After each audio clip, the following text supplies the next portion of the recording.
They came from Utah. They came from the western states, parts of the eastern states, Canada and Mexico. They came from Western Europe, Eastern Europe, and Southern Europe. They even came from as far away as China, Japan, and other parts of Asia. They came from everywhere to the wild and woolly American West to seek their fortune. They came to search for a new life and for the freedom and opportunities that only America could offer. They came to Bingham Canyon and became part of the great melting pot that the mining towns of that canyon would become. They founded a town. They founded a school. They founded a family. And although their city has vanished, their legacy lives on today at Bingham High School in the lives of its students who are proud to number themselves as part of Bingham's sons and daughters.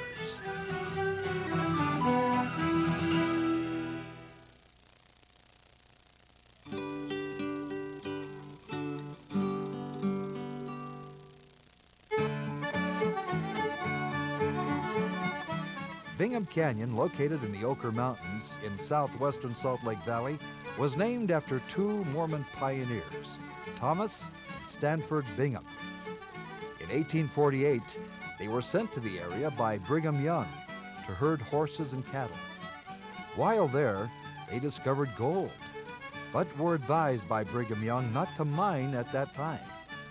The discovery was soon forgotten after 1850 when the Binghams moved to Weber County. Nevertheless, Bingham Canyon continued to be used for obtaining valuable timber. In 1863, as logging operations continued, valuable ores were again discovered. Bingham Canyon was then organized into Utah's first mining district. The rush for riches in Bingham Canyon began. People came from all over the world to work in the Bingham Canyon mines, and the flood of immigrants made Bingham one of the most ethnically diverse areas in Utah. It was estimated that in 1912, 65% of Bingham's residents were foreign-born. It was a wonderful place to grow up in because we were a cosmopolitan of people. I mean, you didn't have a influence of just one religion.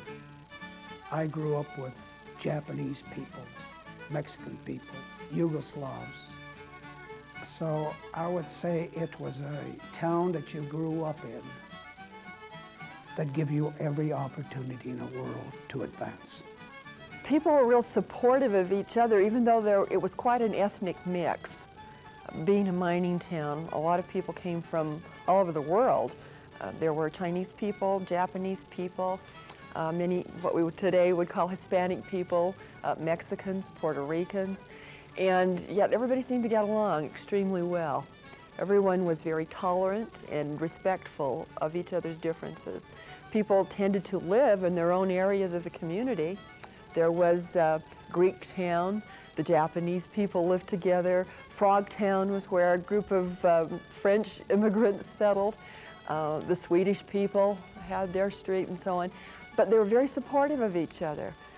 By the 1920s, the canyon's population had elevated to more than 15,000 people, yet each community was distinct in its character.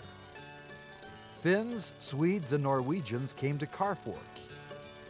Eastern and Southern European Slavs and Italians to Highland Boy. Greeks, Japanese, British, and Scandinavians to Copperfield. Austrians, Mexicans, Welsh, Cornish, and other Britons to Lark. And the British, French, Irish, and numerous others to Bingham. As a result, the mining camp was a microcosm of the world, a wonderful melting pot of many culturally diverse people. And they brought their customs with them to school and used them in lots of ways. I remember even the parents coming, demonstrated cooking from their particular culture. So I think it was the variety of cultures that brought us together, and yet with a unique purpose. Everybody was interested in education, wanted to be good students, wanted to be friendly. Very, very friendly place. Bingham, due to its steep topography, had room for only one main street, snaked its way through nearly 7 miles of canyon. These close confines added to the tragedies that resulted from the numerous fires, avalanches, and floods that continually plagued the residents of the canyon. I think the reason the people were so closely knit was because people really cared about one another then. And if anybody had any problems or any hardships, the whole community rallied behind them and came to their rescue. There were a few major disasters in Bingham. In Carfork, there was a big fire, and several apartment houses and homes burned down, and all the rest of the communities rallied behind those people and provided them with places to live and food to eat, and took care of those people that were left homeless. And so consequently, the people really become closely knit. I think the mine cemented the town together. I really do, in a special way, because everybody worked there, and the dangers, and that wasn't ordinary work. These hazards, in the canyon's limited space, led to the construction of Copperton at the canyon's mouth in 1926. This town, which later became the home of Bingham High, was designed as a model mining community and was constructed not for the average miner, but for the Utah Copper Company's management. Utah Copper Company later became the Kennecott Copper Corporation. The variety of people in Bingham Canyon helped transform the hill, as mining operations were originally called, into the world's largest open-pit copper mine.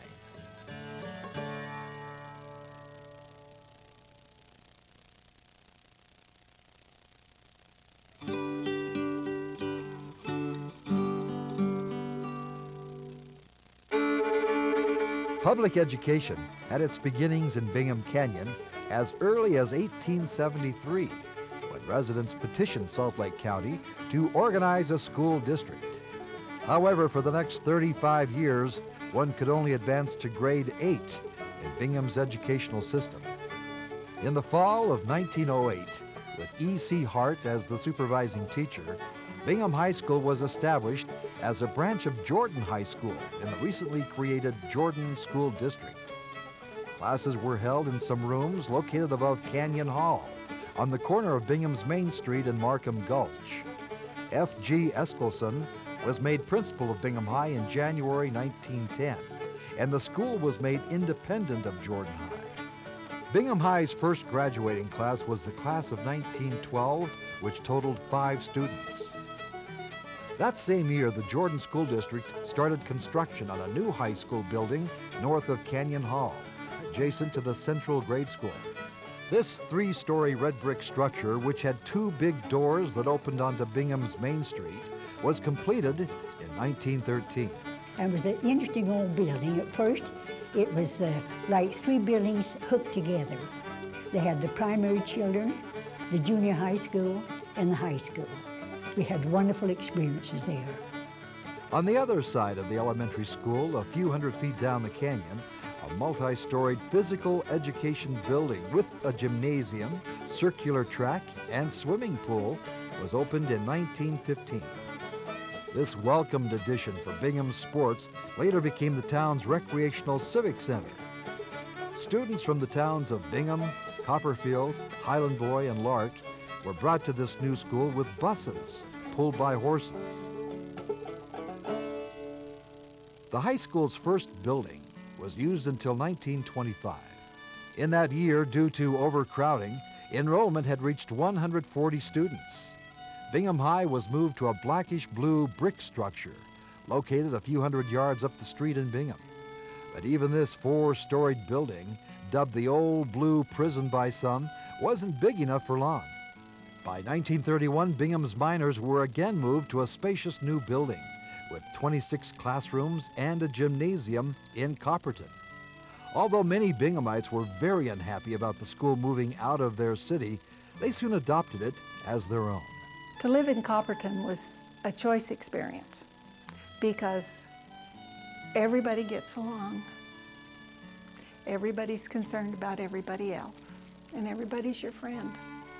In years past, the school was the center of community activity, and everyone went to the school to participate in the, to watch the plays and to listen to the music and to watch the ball games, and it was important in everyone's life. And it was what their lives were centered around the school activities, and it was very meaningful to them. I think one of the best things about Bingham and the school was that the community was so supportive. This school was the meeting place for all of the surrounding towns in the community. All of the activities basically centered around this school. And even when we left this building, and to this day at the new high school, the community is very supportive. From the time it opened, the Copperton School was constantly being enlarged and remodeled. Additions in the 1930s included a stadium, auditorium, and bus garage, built in part with WPA Depression-era labor. In the 1950s, the field house, agricultural shop, and wrestling gym were added.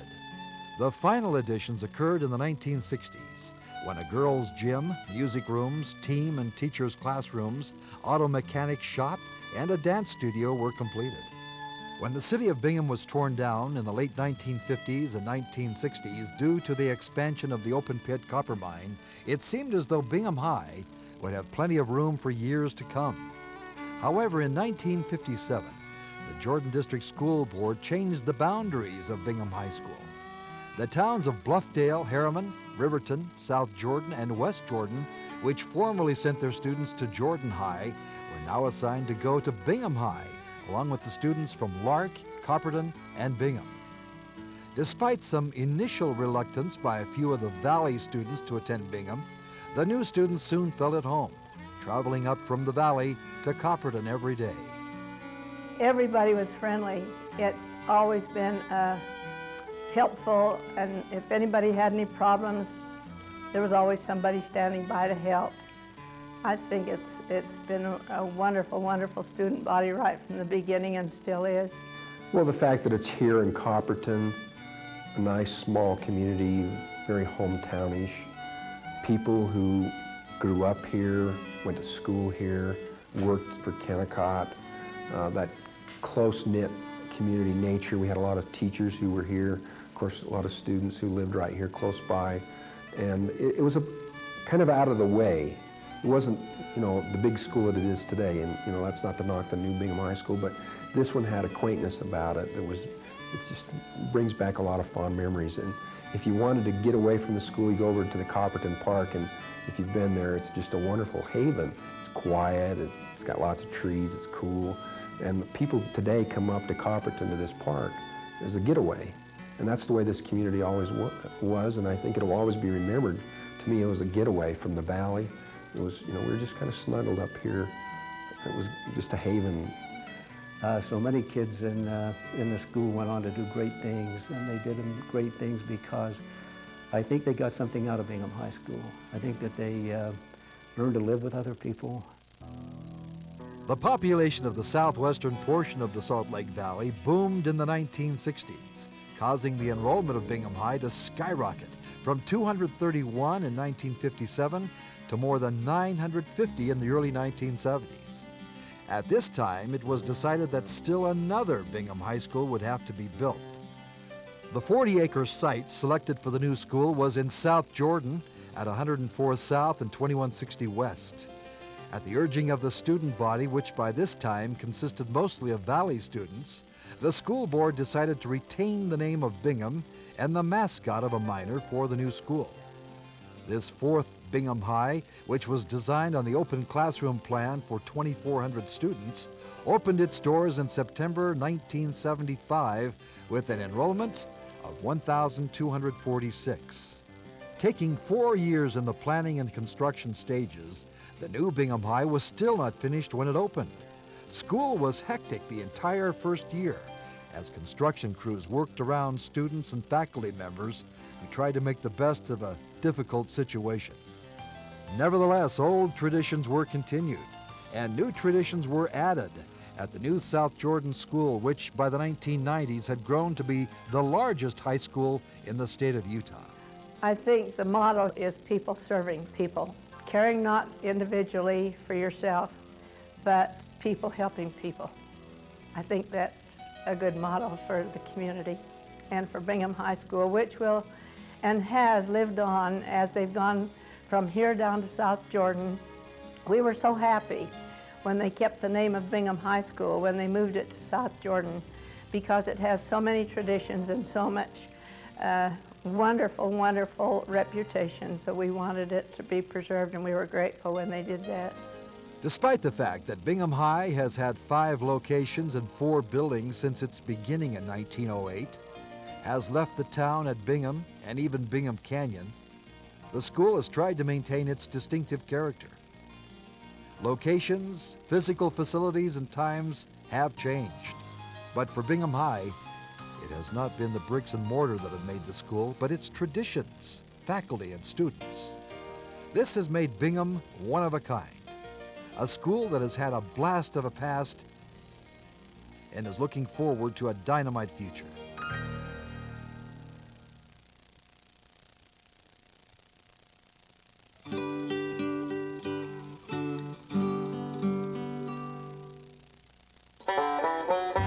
When you think of a miner, what do you think of? In the early days of Bingham, it could have been an industrious prospector panning for gold, or a hard rock laborer toiling 12 hours a day in constant danger deep within the Ochre Mountains. Both engaged in bone-wrenching labor in their quest for valuable minerals. When they found riches, the cry of "Eureka!" could be heard. They had hit pay dirt. Considering Bingham's rich mining history, it was only natural that Bingham High School's mascot be this industrious, hard-working miner. The miner mascot, to me, is the great symbol of the unique history and tradition that is Bingham High School.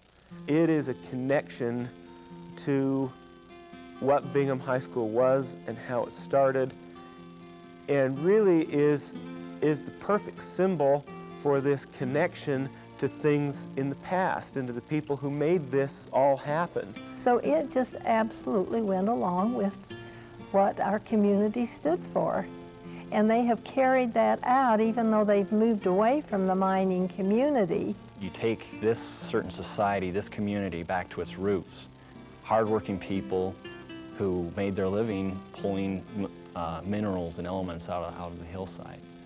That's where the roots of our community come from. And that makes me proud to be a Bingham miner, because then I can look back on where my roots came from and understand more of who I am and what the school means. Reminiscent of old-time miners and their rich mining past, Bingham High students symbolically begin each year with a reenactment of a miner's search for pay dirt. We have a old rock, a big rock about like this that I got from Bingham Canyon. And we take an old drill bit, and we take a double jack, and we put on an old mining cap, and we take and we drill for pay dirt. Now, a miner, when he was successful, hit pay dirt, and so we call it drilling for pay dirt. And this started about 1982, and I give a little talk explaining what it means, but we challenge each student to hit pay dirt during the coming year. Graduating seniors who achieve this goal are awarded the Pick and Shovel, or PIC Awards. Bingham alumni who achieve success in their life are inducted into the Pay Dirt Club, Bingham High School's Hall of Fame. To me, the miner symbolizes someone that really works hard and sacrifices for something that he really wants, and even under hard conditions, such as some miners in the old times have gone through, but yet they still kept on that common goal to eventually strike it rich, so to speak, or eventually we work hard to achieve our goals that we've set out to achieve, even if the conditions get a little rough.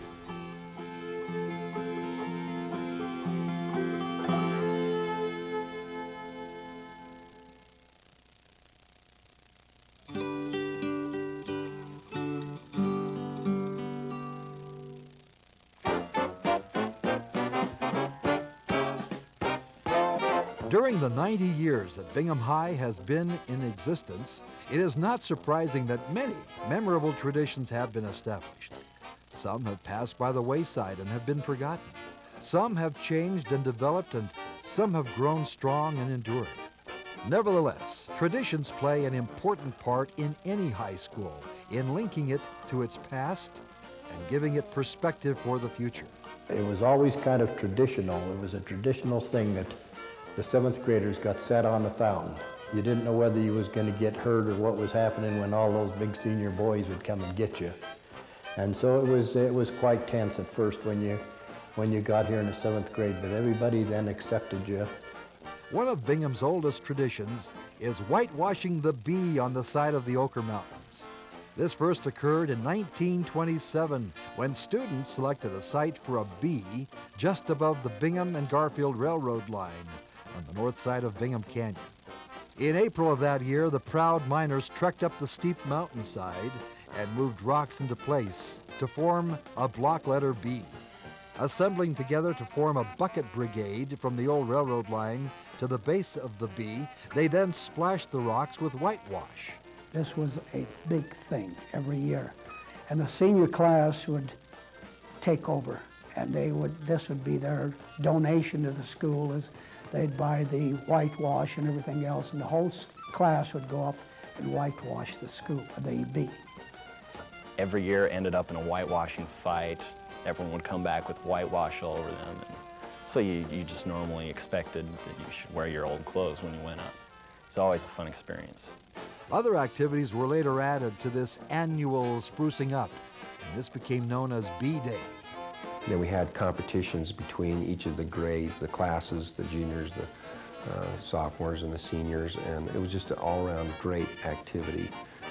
Built, I think, a lot of school spirit and prepared the lower classes to, take over leadership as they, became seniors at the high school.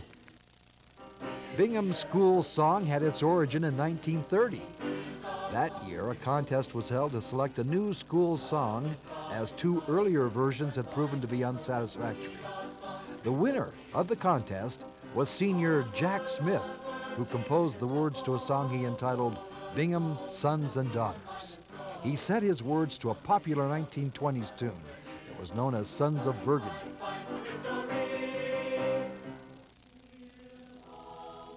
The school hymn was composed in 1953 by Lowell Hicks, the Bingham music teacher, and was entitled Dreams of Bingham High. The words were composed by Robert Knotts, who was also a teacher. This hymn was not intended to replace the school song, but was written so that students had something more solemn to sing at official functions like graduation and the conclusion of assemblies.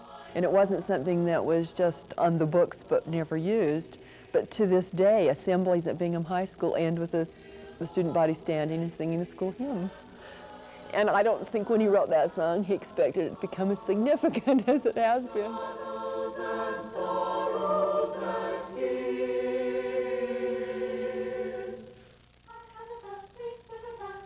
Few miners will ever forget the traditional candlelight service, which was inaugurated in 1937 by Joel P. Jensen, then Bingham's music teacher. This is the school's annual Christmas program, and it's been presented annually by Bingham's performing arts groups. I remember the first year we did it, we had the real live fire candles walking down the aisle in the gym, and then of course the law said that, they were a fire hazard, so then they had to carry flashlights. I can still picture in my mind, they give a candle to each person with a little piece of cardboard underneath the candle that's wrapped in tin foil so you don't drip the wax on your hand. And then they have a processional, and they line the students up, and they come down all the different aisles in the auditorium and from the sides of the stage, and all the candles are lit. Just really a nice evening and lots of fun for the music department. That was always so magical to me, and I had older brothers and sisters who were involved in that, so when I was younger I'd get to come to that, and I couldn't wait to be a part of that. Partly because it was just the event of it seemed so magical, but there was something about it being a tradition, even then, that you just wanted to be a part of it, or I did, and people I knew did. And at the end of the candlelight services every year, they would invite people from the audience who had been in Bingham High School choirs to come up and sing the Hallelujah Chorus. And that was always fun to see people, when I was in the choirs, to see people who I'd known who'd graduated to come back up and be able to sing with us. And I so looked forward to being able to come back after I'd graduated and come back and sing and be a part of that, service. Every school has its homecoming celebrations, and Bingham is no exception. Since 1957, homecoming has been a major traditional event. Homecoming at Bingham includes whitewashing the bee, a foot race down Minor Mile, the Tour de Bingham bicycle race from Copperton to South Jordan, the night pep rally, an alumni assembly, the homecoming dance, and of course, the football game in its halftime extravaganza. Homecoming is just full of traditions at Bingham. To have the homecoming dance at the old Bingham High School was really neat and full of traditions and full of the history, and it was really, really neat. A newer tradition is burning the bee. Reminiscent of the homecoming bonfires that were used in the old city of Bingham, this tradition started at the South Jordan School and consists of burning a large wire block bee wrapped in rags. That really just stands out in my mind so much, because burning of the bee, you do it only twice a year, at homecoming and then at graduation, and it becomes one of those treasured moments in your life. And it would be kind of an eternal flame that would burn through the graduation night that to me represented the culmination of high school spirit, of a lot of hard work and sweat through high school. And then to walk out on the football field and to see the bee lit up, standing there with your friends, knowing that your relationships would never be the same. I mean, everyone was going to go in their different directions, and life would bring you careers and families and new friends and new experiences. It would never be the same, and it just sort of brought some real closure to the experience, watching that bee lit up in flames, standing there with your friends, hugging everyone, crying, and everything that happens as a part of graduation. Many Binghamites were worried that when the high school left Bingham Canyon, that it would lose all its traditions. Fortunately, this has not been the case, as old traditions were continued and new ones, enriching and enhancing Bingham's heritage, were added. It was a hard thing to do because we had a lot of memories up in Copperton and a lot of things up there, and leaving that school, it had always been known, and then this new one being down in a different area in South Jordan. We were asked as a class if we wanted to keep the same name, if we wanted to keep the same colors, if we wanted to have, bee day or the washing of the bee left on the mountain. It made a transition into a brand new building that gave the kids something that was a priceless foundation, because Bingham had been that was their 5th building, but the tradition of Bingham was still there. Traditions make up Bingham High School. Though we've moved buildings, the traditions have carried on, and it's so important for Bingham. And that's the neat thing, is that you can carry on those traditions, and it brings the student body together so much, and they know their traditions and they know the importance of them. Traditions are very vital to understanding Bingham High School. Traditions are at the basic level of everything we do here. They help build something in you, and when you participate in them, the activity itself is fun. The journey of doing it is fun, the getting it ready. And each little tradition for each person that comes along, I think, stirs up the memories. Oh, this was high school for me. We used to do this. We used to dress like that.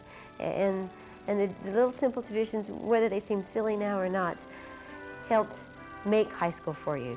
When we think back to where they came from, why we do those type of things, help us, I think, to understand the importance that we are Bingham High School students, or alumni, and that we came from this unique institution where these unique things happen. It makes us unique. I think it brings us together more as, this is who I grew up with. It's tradition. It's what we all are.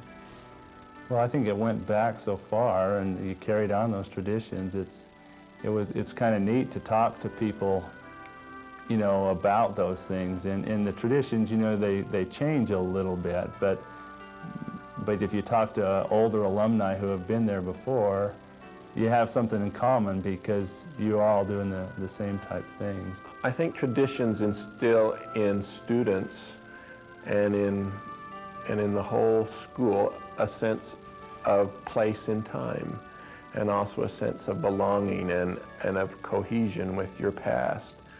You have a linkage. Without traditions and our past, we don't have perspective for the future.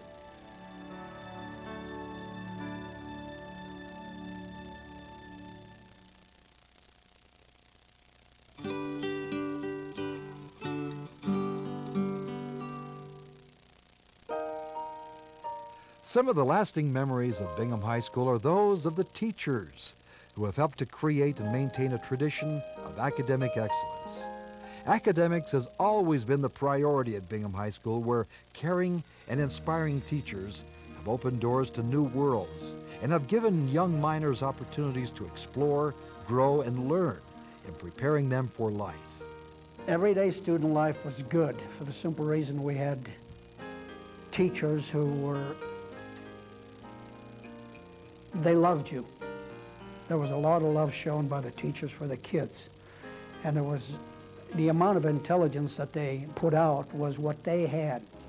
Teachers really cared at Bingham High School. Teachers were very dedicated. The staff was close amongst themselves. And they went the extra mile, and they really taught us. We were prepared when we went to college. They were wonderful. They took interest in students, and if you were having a problem, rather than sending you down to T.H. McMullen or Mr. Wooten, they would actually ask you to stay in, a few minutes after school, and they would actually do a one-on-one basis and help students out. But they were caring, and they saw the potential in us, and they pushed us to our limits, and still loving and caring, they did that. Teachers here weren't just teachers, they were your friends, and they were really involved with the students, and they really cared. A lot of them were alumni, and so they know the traditions of Bingham, they know what Bingham's like, and they helped they help carry on and help get students involved and really, keep them up to date. I felt like that I got a real good foundation from my teachers, not only from an educational point of view and academically, but just a way of life that you learn from those people. They taught good values and encouraged you to go in the right direction, and these kind of things I'll never forget. Carefully molding and nurturing each individual class, Bingham's teachers have not only inspired young minds, but have instilled in many a desire for lifelong learning. And in so doing have touched the future, for they will never know where their influence will end.